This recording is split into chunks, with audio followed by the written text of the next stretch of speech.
Today we're going to be discussing the movie Krampus. You got anything to say? I guess I do now. So we're going to talk about Krampus. We're going to talk about the Golden Globe nominations that just came out. We'll talk about other alternative Christmas movies, things that aren't your It's a Wonderful Life, Right. and, Miracle on what is it, 34th Street? Yes, and where Krampus falls on the scale of that between Scrooge to something like Die Hard or Gremlins. And then we'll look ahead a bit, see what's coming out right in the beginning of Oscar season. Yeah. Yeah. So a couple things, news of the week first. Have you heard that Joe Dante is going to direct an episode of DC's Legends of Tomorrow? I actually have not heard that. It sounds pretty awesome. Yeah, you watch The Flash and Arrow at all? I've tuned in a few episodes. Yeah, no. And so I guess this show is their sort of D-list version of the Justice League before Right. Zack Snyder can get his shit together. Yes. So I'm happy. I mean, I like Joe Dante in general. Well, he directed Gremlins, so He did, that's and always a then plus. Small Soldiers. Right. So hit and a miss. Small Soldiers is good. Small Soldiers is okay. So if we're talking about food metaphor here, Right. Small Soldiers is you're stuck at a truck stop and all you have are chicken McNuggets, and then any other movie is food on a plate. Okay. That's my If that's what you think. That's my comparison there. Also, a bit of a rumor we heard Deadshot is going to feature in one of the Ben Affleck standalone Batman movies. You think this is the same one that's going to be the Red Hood story? Possibly. I don't see how the two characters really have much in common, but whatever. Maybe it should be interesting to see how it plays out because, well, we really don't know anything about how Smith is going to play the character. Yeah. I'm a little worried that if it is the Red Hood story, that story is going to get too, oversaturated with anti-villain or anti-hero characters. Because you've already got Batman in many ways is sort of he's a hero, but he's tempted to go dark. Right. You've got Red Hood, who is just border a on the villain line. who has heroic tendencies. Right, and then you've got Deadshot, who's sort of the same thing. Exactly. And we don't know how redeemed he's going to be by the end of Suicide Squad. Exactly. So I'm eager to see him be in more movies. I think Will Smith's a good enough actor that it could be, even just based on the trailers. But at the same time, I don't want it to be like the Batman Deadshot hour. I want it to be a Batman movie, and if Deadshot is in it for 10 minutes, that's great. But I don't know if you can do that to Will Smith. True. If you're gonna use Will Smith, you're gonna use Will Smith. Right. Whereas if it is gonna be Red Hood, I really don't want to see two big characters. Well, I mean, Deadshot's not really a big character, but it's a big actor playing him. Exactly. I really want to see two big things clashing between Red Hood, whoever plays him, and Will Smith. Exactly. Yeah. Third and final rumor: Cate Blanchett, I believe an Oscar winner, or at least an Oscar-nominated actress, is rumored to be in Thor Ragnarok. On a scale from 1 to 10, how excited are you for Thor Ragnarok? If I'm being completely honest, I find Thor to be the Aquaman of the Avengers. Really? Yes. See, I agree with you, and that's why I love it. You do? I loved the first Thor. I thought the second one was okay. It wasn't great, but it gave me everything I wanted it to give me, except for a good villain. Right. No offense to Christopher Eccleston, he was fine. But Thor Ragnarok looks good. I mean, he's getting paired up with Mark Ruffalo's Hulk, who's excellent. Oh. I didn't know that. Yeah, they're bringing back Warriors 3, Loki, Odin. I think Valkyrie is supposed to make she's like female Thor, but not like the female Thor. Right. And Cate Blanchett seems a little old to be playing Thor's female contemporary. There's a big age difference there. They could totally get away with it. She's that good. But I'd like to see Cate Blanchett play the Enchantress, Marvel's version of the Enchantress. Yeah. Though it might be weird that there's two comic book movies with two Enchantresses. It will be weird. Well, now time for the main event. Jonathan and I saw Krampus over the weekend. And we probably had the best viewing experience for that movie ever. We did. The theater was empty. Just empty. It was completely empty. Yeah, it was the two of us. It was your little brother. Right. And it was two people that came in about 5-10 minutes in the movie. And we were so pissed off because we were talking to each other and having fun. And they walk in and shush us. And... Yeah. First things first, that movie deserved a bigger audience. It did. But I'm glad it didn't have one because we wouldn't enjoy it nearly as much if everyone was reacting. Krampus is a good movie. I mean, it's not a masterpiece by any means, but you go in, you know what you want, and I think you get it. It delivers. It absolutely delivers, and it delivers in ways I didn't think it would deliver. Right. I thought it was going to be because you told me before the director Michael Dougherty. He directed Trick or Treat, which is this great Halloween. It's not really a dark comedy, but it's a sort of. It's like everything great about Halloween 3, Season of the Witch, but done right. It's a very cult movie. It's got a big following, and I would not be surprised if this movie also gets the cult following because from the cynical nature of the film, 2 seconds in, you know it's what you're in for, to the impressive practical effects. Absolutely. Yeah. I mean, a lot of it looked like it was from a stage play. I mean, it was like Cirque du Soleil or something crazy. The scenery. And it worked because the atmosphere, and I give props to whoever was production designer, whoever was costume designer, the lighting and the cinematography. Yeah. It was really impressive. I mean, it's hard to make snow and nighttime look interesting. They're both very bland canvases. There's not a lot going for them. There was a lot of color in this movie. There was a lot of you're right. There's a lot of color in this movie, not just red and green. There was a lot the blues and sort of all the gray tones, especially, and a lot of brown. So color here, a lot of brown and orange because one of the focal points of the movie is that. When Krampus comes, not to spoil anything, the way he enters your house is in traditional fashion. He has to enter through the fireplace, through the chimney. So the only way to keep him out, or the best way to keep him out, is to keep the fire lit. And that was like an interesting sort of like, always make sure the fire is lit, or else, And the association between like the sort of bright auburn kind of color and the fire gave it a very wholesome feel. I mean, for a horror comedy, it was very wholesome. There was a lot of like, it's the typical like family that hates each other, has to spend Christmas with each other, but each character, with the exception of this annoying fat kid, gets like a redeeming like scene, and it's a heartfelt movie. It's fun, it's heartfelt, it's very terrifying at times. But it's terrifying the best way. Balanced. I mean, I hate jump scares. I think that jump scares worked. They may have worked when they had their time, but now they are lazy, they are redundant, they're annoying, and they make me hate. Even if it's a good jump scare, they make me hate the movie. Yeah. And this movie, there's a scene when the daughter of the main family is trapped under a car outside, and we know Krampus is sort of stalking the outside of the car. Oh yeah. And then he drops a jack-in-the-box, and he goes, da da da da da da, and everyone's expecting the Jack-in-the-Box to leap out, and it's gonna be loud. It's gonna be like a bang noise. But it's not. It just sort of creeps out. It's slowly. You see, like you barely see. You can really not make out. Well, that might also be to the fact that my little brother insisted to sit in the back in case something scared him. But you barely see it. You see its little beady eyes poke out, and then the girl reacts, and it's very scary. Yeah. And it worked. I mean, it's effective. It's a Christmas horror movie. You're supposed to be creeped out. You're not supposed to be terrified.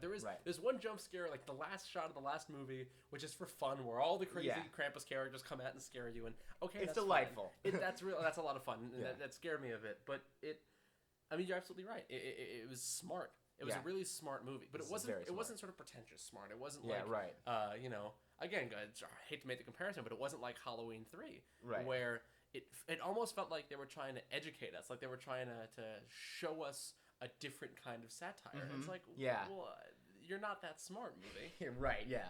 This movie, from the very first shot, I think we can talk about the shot. Sure. It starts with like this really smart, cynical the opening credits. The opening credits where we see like everyone on the holidays just bum rushing the store, knocking employees over on Black Friday. Oh yeah. Spending, fighting, ripping things apart. No one's happy. We see like the guard just tasing each other, not each other, but like tasing the customers. Yes. It perfectly encapsulates everything we're supposed to hate about modern Christmas. Exactly. All the commercialism, all the lack of family, whatever. And I think that even though it's a lot of fun and it's beautifully set, there's a message to like old Christmas songs. There's a message, and that message kind of makes Krampus a hero. I mean, he goes to very murderous and demonic extremes, but at the end of the day, he's trying to make people appreciate things, recognize the wholesome family aspects of Christmas, which is noble. Granted, he's happy to kill entire villages, and, drag people to the underworld. Was that the little rhyming there? Yes. He's happy to pillage the villages. Yes. But it's a good message. I mean, it's a message that I think a lot of people at this time of year need to hear. Definitely. Also, a big one. Appreciate your family. Like absolutely. That's like the underlining. Appreciate your family. Yeah. And I think, and I wouldn't call this movie a family movie. Not at all. But I think this is a fun movie to get either parents or to get, I think especially like sort of like a young 20s audience to feel nostalgic about a time that they may not have that nostalgia for anymore. Exactly, right. And it's entertaining. I mean, it's not. This may sound preachy, but it's really not preachy. Oh, I agree. It really. I said when we left, it really goes up there with Gremlins in like the whole cynical, but also like heartwarming, but also really great effects type of movie. And one thing I thought that was a little bit lacking in Gremlins, but not so much here, is the cast. In Gremlins, you've got Phoebe Cates, and she's great. You've got Zach Galligan, something like that. But the stars are really the Gremlins. The stars are Gizmo and the rest of them. Stripe. I only know one. I'm so sorry. I know them all. I know you do. But here the cast is excellent. The Krampus creatures are interesting. His design is awesome. And Oh, all the the gingerbread It's men, not what you're Jack-in-the-Boxes. expecting. Yeah, it's like a warped Santa Claus. Yeah, really. exactly. But the characters in this, the actors are great. Adam Scott delivers a really good performance. Right. God, Toni Collette. Toni Collette, yeah. Toni Collette, she's excellent. David Koechner is he's so fantastic. funny. He's like the redneck conservative uncle. They make a lot of political jokes. Oh yeah, no, this movie's surprisingly political. Yeah, there's a great War on Christmas lines. Then there's Conchata Ferrell, I believe her name is.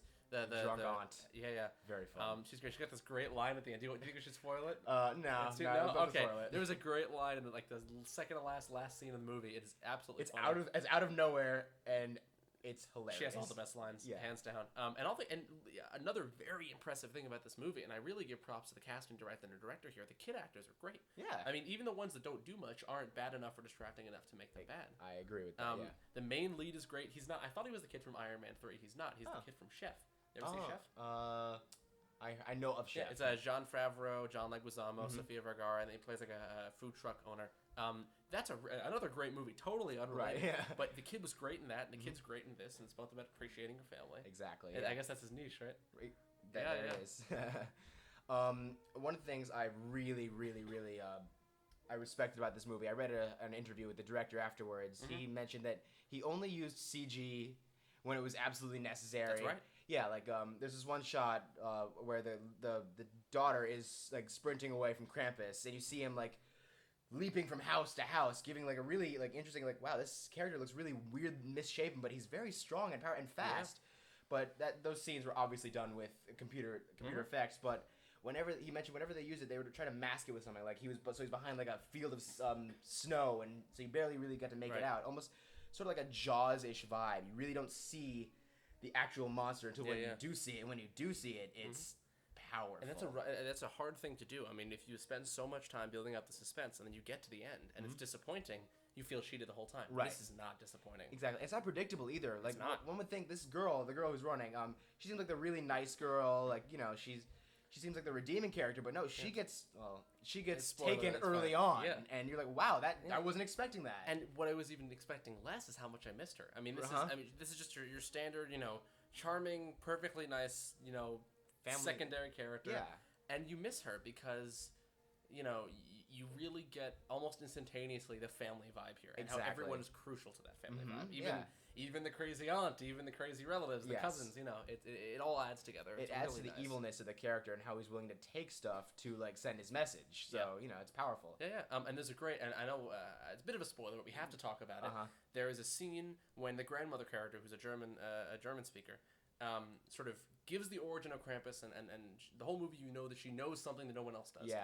And she tells the story, and I'm not going to spoil what happens in the story, but the story's done in like a Coraline-style animation.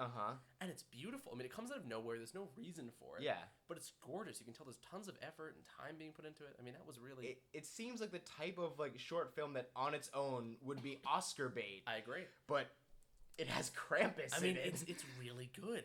You get a lot from... But by Coraline, I don't mean that they have sort of expressionless eyes. I guess that was the whole point of the movie. Right, but you can tell, I mean, animation. As you'd assume, there's a moment where the grandmother character, as a young girl, is terrified because Krampus is involved. Right.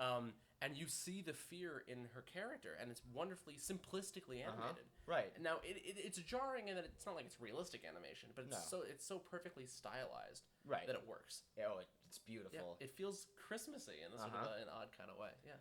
Also, another part of that interview that I read with the actor, he tried a lot to when the characters to get the really realistic, like scared expressions from his actors, they had no idea what would be attacking them. Oh, I love when they do that. That's great. So sort of like the alien chessboard scene in Alien. Michael Dougherty did not tell the actors what they were in for, but rather that some things were going to be trying to get into the house, and their reactions when they see them for the first time is genuine. Oh, that's great. Do you know the story about Alan Rickman at the end of Die Hard? No. So, at the end of Die Hard, when he's we'll get to Die Hard later. Right. But he's holding on to it's like Holly Gennaro, Bruce Willis's wife. And he's sort of holding on to her, and they're up against the ledge of the building. Right. And the scene is that it's a single long shot of Bruce Willis undoes the watch on his wife's hand, or his wife's wrist rather. And then Alan Rickman falls, and he falls to his death. Right. And so it was on harness, and the director John McTiernan told him that he would release him on the count of 3. Oh no. And he released him on 2. Oh. So the look of fear that Alan Rickman has, because he's falling without any sort of harness onto some mattress, I guess, is real, because he wasn't expecting it. Right. And it's in slow-mo, and it looks great, and I hadn't put the connection together before, but you really get that sense in this movie. Yeah, the terror. So we mentioned earlier, like the little girl sees the Jack-in-the-Box under the car. That's the first time we see the Jack-in-the-Box. It's the first time we see anything really mystical. Right, and you barely see any of it, but when you do see it and you experience it for the first time, the actors themselves are also experiencing it for the first time, and their reactions pretty much mimic your own reactions with, my God, that thing is dreadful. It's terrifying, you know? Now, I do think, without getting into the spoilers, we do have to discuss the ending, because the ending initially seems like it's going to be a huge cop-out, and I admit, I'm a skeptic when it comes to these kind of movies, these genre movies. With cop-outs and... Yeah, and it starts off like it's going to be, it was all a dream. It's another, okay. And then there's a twist. And the twist is so smart, so clever. It leaves it ambiguous. So visually interesting, and asks so many questions. Right. I can't believe I'm saying this about Krampus. Right. But there's a moment when the film, like an audience would, takes a moment to gather all the family together. Right. And reflect exactly on what happened in the movie. Right. And then you're sitting there in the theater reflecting on how you fell in love with the movie called Krampus. I mean, it works on multiple levels. Yeah, it was. It was smart. Like it seemed like it was going in a direction that, like I said, I said earlier, this movie is not predictable. It's not. And when you think, you're like, oh, of course, it's gonna be another cop-out dream thing. We predicted that, but nope, it wasn't, and it threw a curveball, and it saved that. I think like the cop-out dream thing would have ruined it. I agree. It saved it. Yeah. It turned it from a collection of fun moments to a really good coherent movie. This movie is smart. This movie is not lazy. Right. At no point does it take the easy way out. Exactly. And I admire that a lot. I mean, a lot of movies these days do, especially horror movies. Horror movies are notoriously cheap to make. You can get good actors because they only work, if they die early, they only work for so many weeks. Right. Well, that's true. You don't need to have, any significant talent behind it unless you need to. And you can crank it out and you'll make a lot of money. I mean, look at Paranormal Activity, $6 million. Exactly. A good thing to tie that together, when we were sitting watching the commercials of the trailers beforehand, that really just summarized what you were just saying. It was the worst. Laziness. There was the forest, the boy. See, every horror movie now is just something. I mean, talk about lazy. I'm gonna make a movie called the Man. The Noun. it's called The Man, and it's about a guy that kills people. Right. Yeah. And I think that would get me, however thousands of dollars at Fox Studios instantly. Right. The Man could be an alternate title for any other horror film made in the last. I'm gonna recut Edward Scissorhands and call it The Man. I wouldn't call that horror, but yeah, still. But Krampus is not one of those movies. It's not. It's a lot. It's a lot. Yeah. So, thumbs up or thumbs down, Michael? I would give it 2 thumbs up, maybe 4 if I could. That's solid. Yeah, I would give this movie 4.5 out of 4 Jack-in-the-Boxes. There we go. Not okay. We'll try not to be hard. Painful. Yeah, no, we're not going to try to do comedy anymore. Good. So looking ahead, what's coming up next, what we'll be seeing next, we're going to try to watch Creed and see how that compares to other boxing movies. I've heard great things about Creed. Yeah, I've heard great things too. I hear it's a love letter to just boxing in general. Yeah. We'll compare it to stuff like Raging Bull, the Rocky series, Real Steel. Wait, stop, hold on. Is that where Hugh Jackman has robots? Hive mind with a robot and seriously? boxes. Yes. It's like someone saw that was a Short Circuit and thought, you know what'd be great? Hugh Jackman. Wolverine at his worst. Yes. Then we're going to check out In the Heart of the Sea, the new Ron Howard movie, if we can dare call it a movie. I am very skeptical of this movie. Me too. I don't understand why it needs to be made. It's about the story behind Moby Dick, so it seems like it's going to be Why would they make that? I feel like, why not just make Moby Dick? Exactly. And look, I love Chris Hemsworth. The man is effortlessly charming, so... The question being, can Chris Hemsworth make this work? Yes. I mean, I've seen... Can he save it? I've seen actors, save, worse movies. I'm trying to think of an example. Even... God, I know, yeah, there's several of those. What's a good example? Okay, take Transformers, was it Age of Extinction? The most recent one? Kelsey Grammer.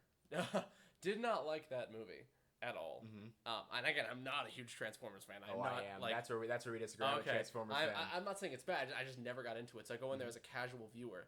But Mark Wahlberg is good enough to make it fun. He's good enough to make me want to hope that he doesn't die. See, that's where I disagree. Really? When I see Mark Wahlberg pick up a Transformers sword, mind you, this is the first time we see something like this. He picks up one of these like swords the Transformers use, and presses a button, and out of nowhere fires a laser out of the sword. So yes, we get to see an hour of Mark Wahlberg holding a sword and pretend it's a gun.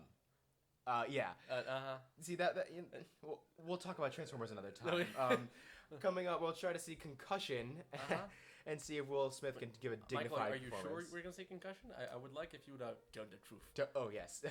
Will Smith acts with an accent. It's going to be interesting. Now, I like Will Smith a lot. I think he can do drama excellently. I saw him in the Muhammad Ali movie. He was great in Pursuit of Happiness, one of my favorite movies when I was younger. He can be really good. Will this be that?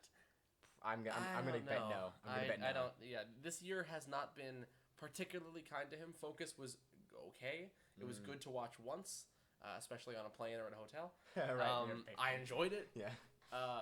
But it wasn't exactly a hit. Next year may very well turn out to be a great one with Suicide Squad. Yeah, I'm eager to see what happens with that. Yeah. And then lastly, we'll look at the soullessness of Alvin and the Chipmunks: The Road Trip. The cinema travesty known as the Alvin and the Chipmunks movies. God, where do I begin? I didn't know they made a squeakquel. Oh, they made a squeakquel, and now 3. They made Chipwrecked, I believe it was. Oh, I genuinely think that they have a bunch of people in a room coming up with puns, and then based off those puns, they do the sequels. Yeah.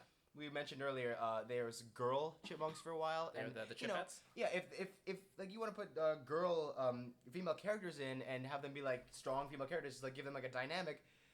You got to do better than make their own personality and traits be just them being a girl. Exactly, and even still, I mean, not that anyone should be aiming for this, but if you can't somehow make them strong characters, if the story needs to have this character be, weak in any way or be troubled or whatever, fine.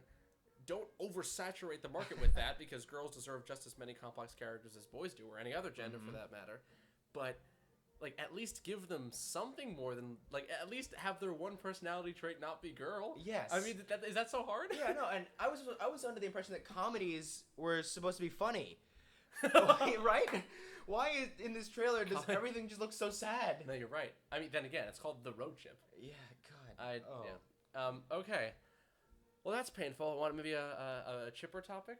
Yeah. Good. Golden Globe nominations. You take a look at them before? I was bad. I didn't. That's okay. We're gonna pull it up right here on a good old computers. Golden Globe nominations came out. I believe Ricky Gervais is hosting them again. Fun. I like it. Yeah, it's fun. All right, let's see if we can pull up the list.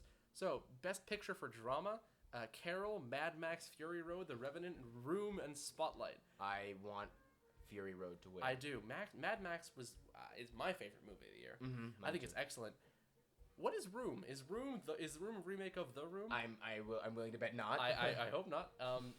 Spotlight. I've heard very good things about. Wasn't it like about pedophilia or something? Spotlight. It's about like journalism or news report. What the hell was I thinking about? I don't know. Maybe it's about journalists like looking up that. I hope I wasn't wrong. Because I'm gonna Google that right now. It's got Michael Keaton, I know, is in it. Oh, I like let's see. Yeah, it's allegations against a priest for molesting boys. Oh, thank God. Not thank God about that, but thank God that I was right. Yeah, it's a Tom McCarthy. You know what Tom McCarthy directed last year? The Cobbler with Adam Sandler.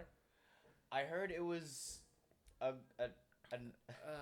valiant effort in trying to make him a dignified actor. Trying being the key word. Mark Ruffalo is in this movie. This looks good. Liev Schreiber, Rachel McAdams. Okay, solid. I'm eager to see this. Carol, I've heard great things about. Cate Blanchett, once again. I'm interested to see if this movie in some way was the reason why they thought she'd be good in Thor Ragnarok. I mean, maybe they're just picking talented actresses, but that seems weird. Yes. And The Revenant. God, that looks cool. That looks excellent. I'm a huge Tom Hardy fan. I think it's about goddamn time Leo won something. Oh, well, he's not. I'm willing to bet he won't. No, he won't. I think at this point they're going to not give him and Spike, give him like an honorary Oscar in 40 years and laugh at him. He deserves it, but I don't think so. Okay. Comedy or musical? Gosh. We have The Big Short. It's the Wall Street movie? I think so.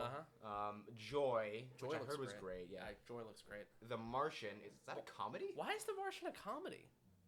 Maybe it's a musical. Maybe we're missing. I didn't. I mean, Spy, which I was really pleasantly surprised I like Spy. by. Spy was good. And Trainwreck. Trainwreck was my favorite comedy of the year. Really? It was. He really. Explain. I'm a huge Amy Schumer fan. I think a lot of the things. Yes, I am. I think a lot of the strides that she's made for female comics this past couple of years have been great. I think her material is pretty funny. I feel like it's the same. I feel like she's a one. Really? I feel like she's a one-trick pony. Honestly, I feel like. I think there's difference between being the same and being a one-trick pony. Because I agree. As of right now, I don't know what else she can do. Her comedy is all about sex, and it was funny the first time and the second time, in stand-up specials and in a movie. Right. But there's a rumor that she will have a movie coming out where she and Jennifer Lawrence play sisters. Oh well, that's just. And I don't get what else she has to do.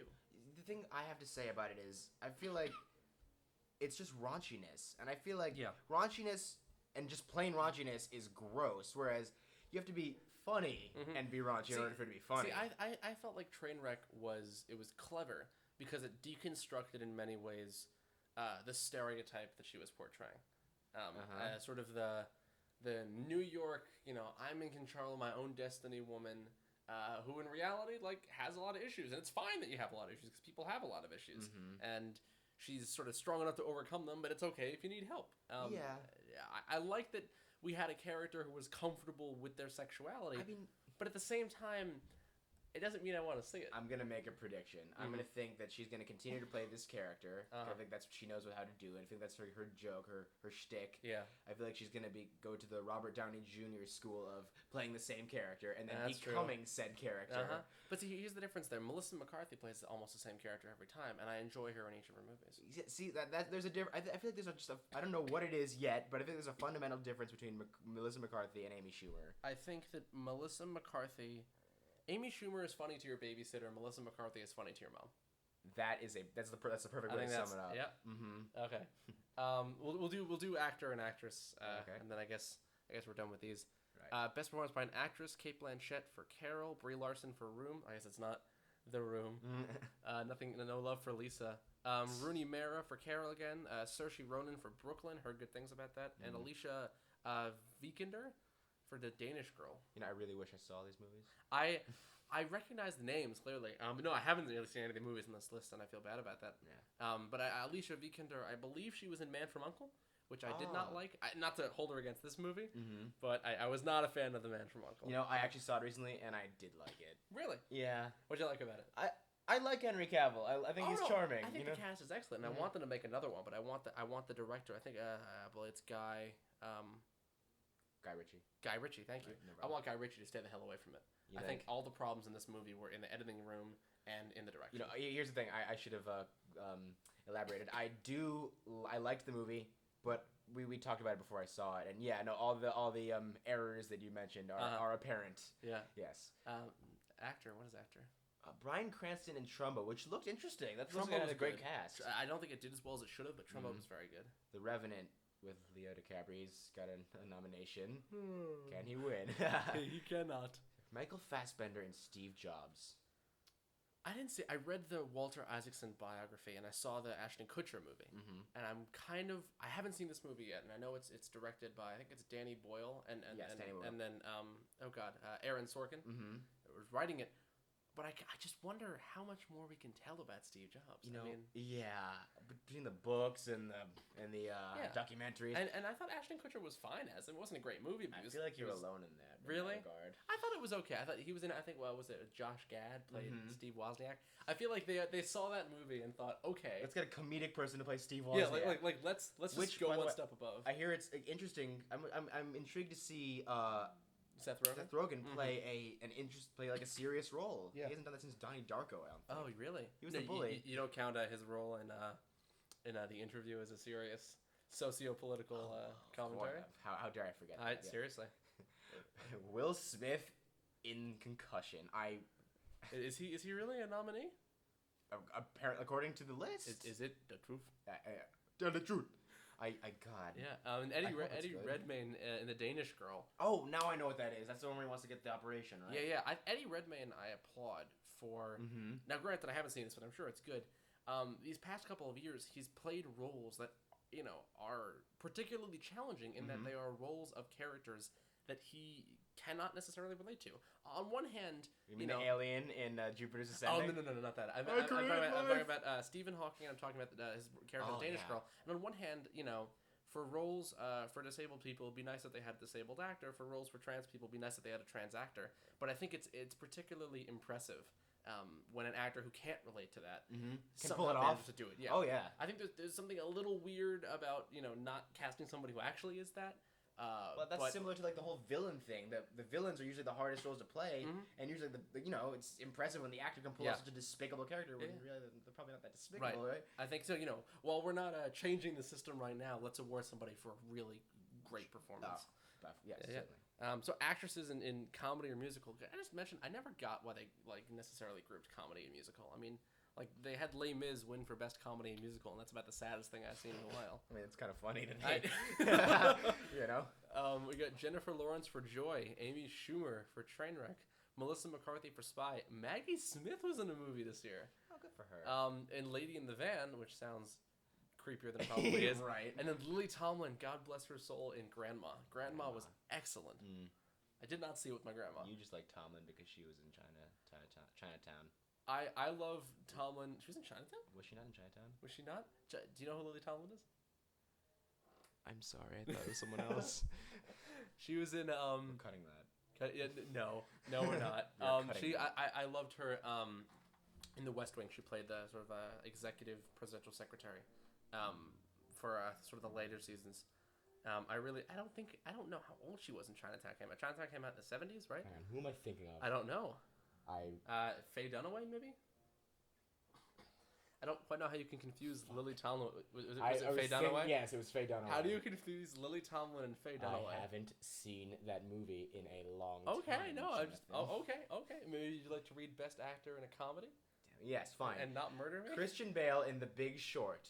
Steve Carell in The Big Short, who, based on the trailers, I almost gonna get tabloidy there and say he looks like he put on a few pounds. He looks like The Big Short. Yes. Matt Damon in The Martian, which is Why not is a that comedy. Is it a comedy? I didn't think it was a comedy. Al Pacino and Al Pacino did something? He did. I've heard of Danny Collins. I haven't seen it. But I heard about it. I'm blanking on what it's about. And Mark Ruffalo in Infinitely Polar Bear. It's a hell of a title. It is. Yes. I'm eager to find out what that is. Moving right along. Yeah. Best performance by an actress in a supporting role in a motion picture: Jane Fonda in Youth. Youth looks great. Youth looks really good. Jennifer Jason Leigh in The Hateful Eight. I didn't see that. It's not out yet. Why is it? Oh right. Helen Mirren in Trumbo. I think she plays Hedda Hopper, maybe like the old tabloid Halloween, not Halloween, Hollywood. Halloween, Hollywood. They both dress up. Alicia Vikander, is that how I pronounce it? Vikander in Dutch, Ex Machina, which I really enjoy. What an excellent movie. Oh yeah.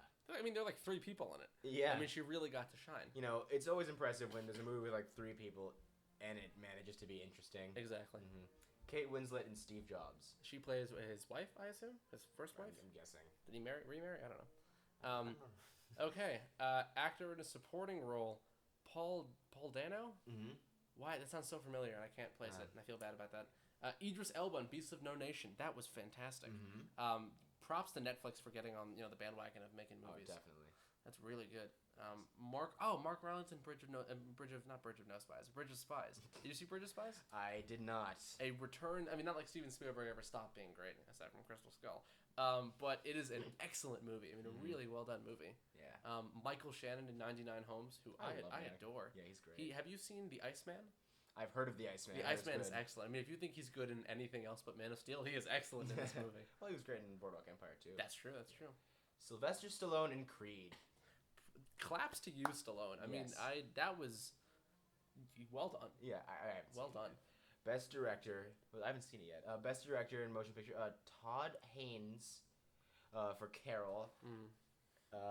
Alejandro G. Iñárritu for The Revenant.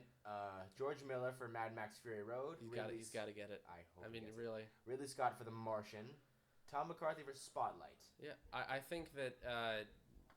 I think that George Miller ought to get that. I mean, this is a guy who came back to a franchise that was not dead. yes, it was dead. It wasn't bad, but it was dead. It had no reason to continue, and he made it work at age 70 plus. I think. I mean, that's really impressive. And what was his last movie since then? He did Happy Feet You previously. Yeah, well, he did, I guess he can make a comeback like the series can. That's true. Let's jump to Best Animated Feature, and then we'll move on to a different topic.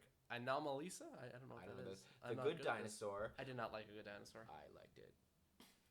I mean... Well, all right then. Yeah, we'll leave it at that, because we'll figure about that for hours. Inside Out. I loved Inside Out. I hated Inside Out. I don't understand how this makes sense. I don't... Inside Out... I like dinosaurs. I like emotions and feelings. Clearly. The Peanuts movie, which I wish I saw. Me too. I guess it's good. I hear it's great. Oh, great. Shaun the Sheep is a Shaun the Sheep movie? This is the first time hearing about it. Good? I guess. Okay. So George Miller and Shaun the Sheep? Yeah. To win every award? What? The Good Dinosaur could win animation. If the Good Dinosaur wins over Inside Out, I'm gonna pick up the microphone we're using and throw it through a window.